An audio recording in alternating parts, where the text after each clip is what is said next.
আল্লাহ আমাদের জন্য পরম করুণাময়, অসীম দয়ালু।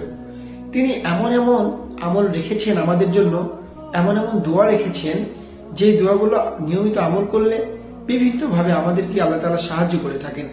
আজকে আমি ঠিক এমন একটি আমলের কথা বলবো, এমন একটি দোয়ার কথা বলবো যে দোয়াটি নিয়মিত আমল করলে আল্লাহ তাআলা আমলকারীকে অজান্তেই সাহায্য করে থাকেন। আল্লাহ তাআলা আমলকারীকে অজান্তেই সাহায্য করে থাকেন। দোয়াটি হলো হাসবি আল্লাহু লা ইলাহা ইল্লাহু আলাইহি তাওয়াক্কালতু ওয়া হুয়া রাব্বুল আরশিল আযীম।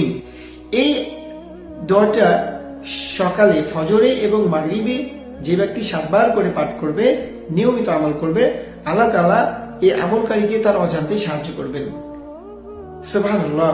তাই আসুন আমরা আজ থেকেই আমলটি শুরু করি এবং ইসলামী ভিডিও বেশি বেশি শেয়ার করি, কেননা একটি শেয়ারের মাধ্যমে অপরজন উপকৃত হবে আর তার সওয়াব, তার নেকি আপনি সদকা জারিয়া হিসাবে পেতে থাকবেন।